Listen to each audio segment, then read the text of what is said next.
My first degree is in economics, and then I went into the corporate world, and I worked for a number of pharmaceutical companies back in the 90s. And at the time, being a young entrepreneur, well, executive, what have you, I was sent all over the place and lived in South Africa, Far East, Singapore, and South America, Argentina. And this was in Argentina, actually, when I was really kind of like stressed and everything, and really kind of like, and when I went down to Bariloche, one of the weekends, trying to release myself and trying to get all the steam out of myself. And actually met the so-called the locals, or the local Indian tribe called the Mapuches. And I don't know what happened. Something happened to me, like I just like a real change. Just seeing those people, how they act and how they actually were treating each other with respect, and the overall energy of the place completely changed me. And then I started looking into the Buddhism and started studying Buddhism, and all that, looking to the Chinese medicine, and all that together started kind of like brought me to start writing my own program. And but it's basically it's a counter to what normally would people go allopathic route, which is through medications and quick fixes. The route I'm taking, the route I'm going, is totally opposite. And it basically follows the principles of the of the natural healing, which takes time. And because the body did not become ill overnight, hence the body cannot repair itself overnight as well.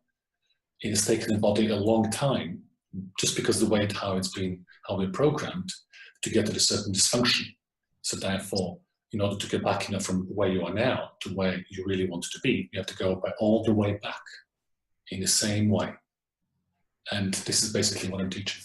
Right. The way how things were at the time, as I was working for them, and I was kind of like getting into the swing of the things, and particularly in the research side, although I didn't have that kind of excessive knowledge, as I do probably have a greater knowledge now than I did then, I didn't agree deep down with the way how things were going on, particularly on the research side.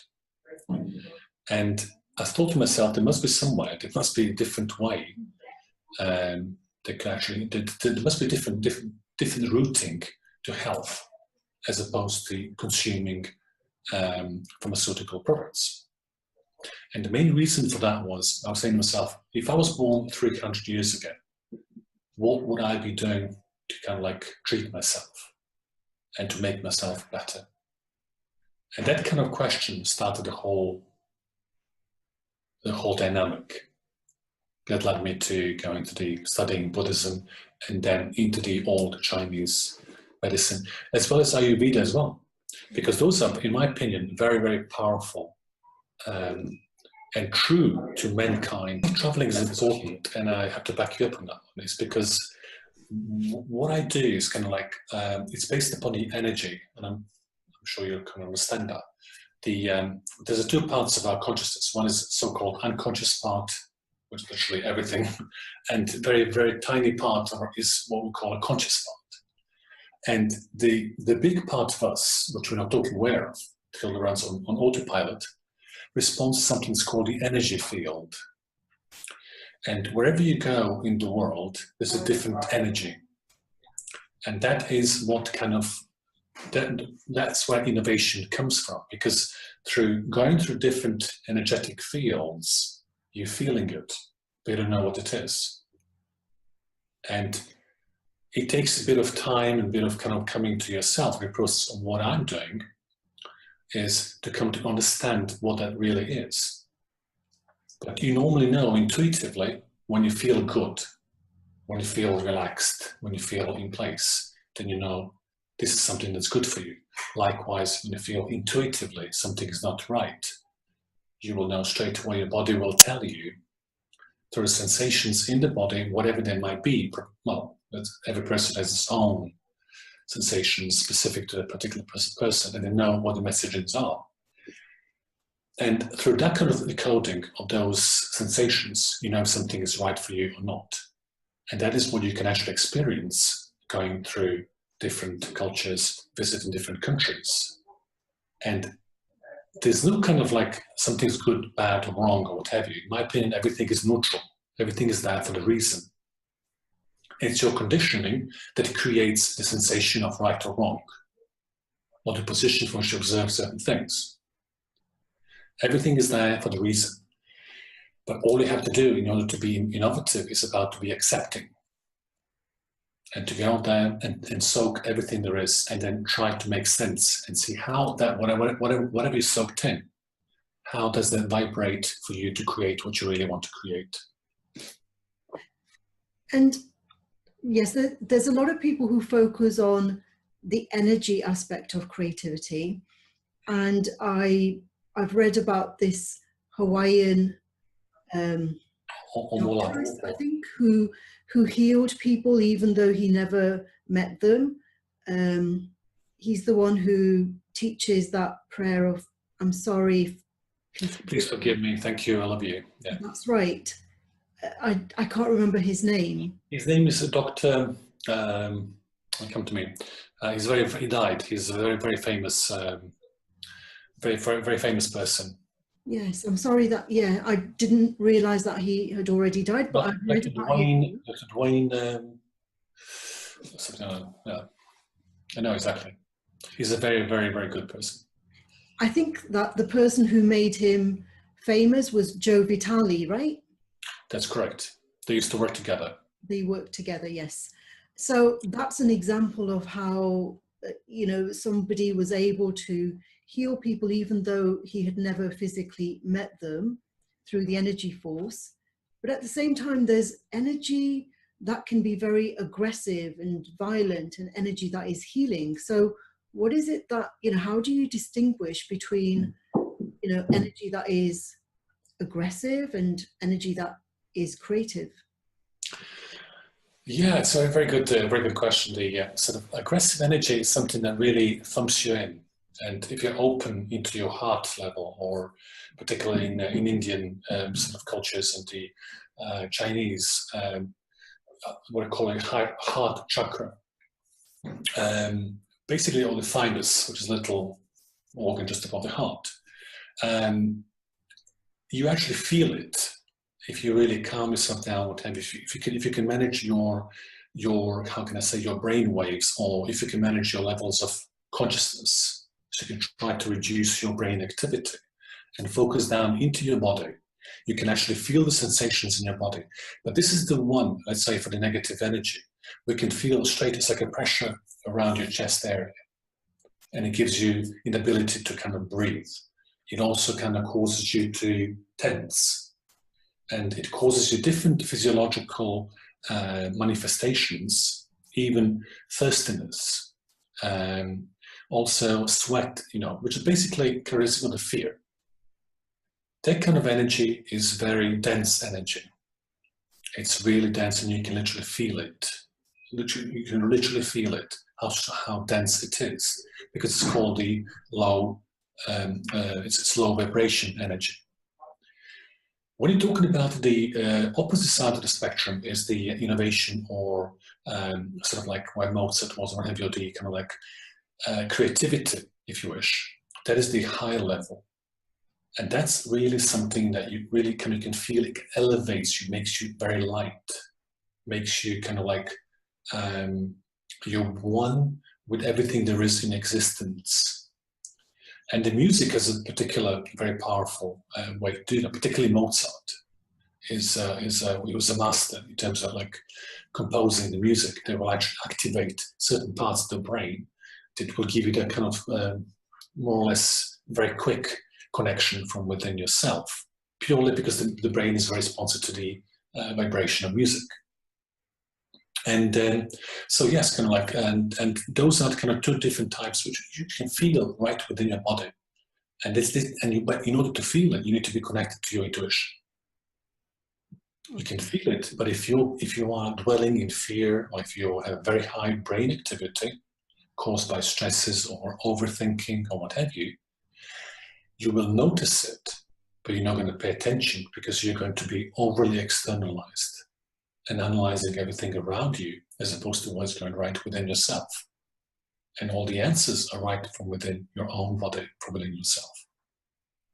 Right. Okay. And I know that you work a lot on helping people to overcome dysfunctions such as depression and anxieties. Do you think it's possible to be depressed and creative at the same time? I think it is. It is. I think it is. You know, I think the one of the kind of like, if I may use this example, although I don't have 100%, I don't have 100% evidence to prove to what I'm saying. I believe that Steve Jobs was depressed for the majority of his life. Hence, he went to India and abused substances and what have you, because he was trying to escape the reality that he was in. And that's why later on in his life he meditated a lot and what have you, because he was trying to control his own brain activity. This is what I believe, and I'm not saying that was the case. But he was, at the same time, he was an extremely, extremely creative person.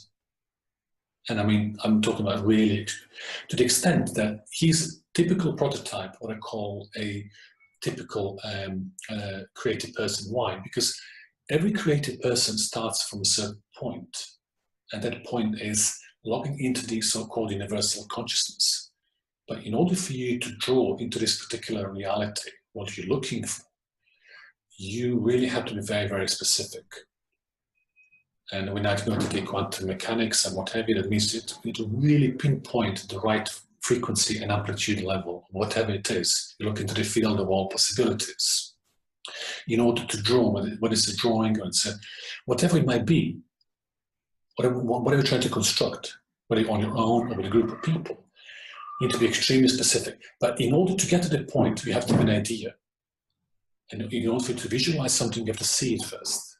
But if you can feel it and you start to resonate within a particular field, through the so-called experimental learning, you will narrow it down to the point where it is. That's why Steve Jobs, for instance, was not so very successful, you know, in his initial parts of his career with his two businesses.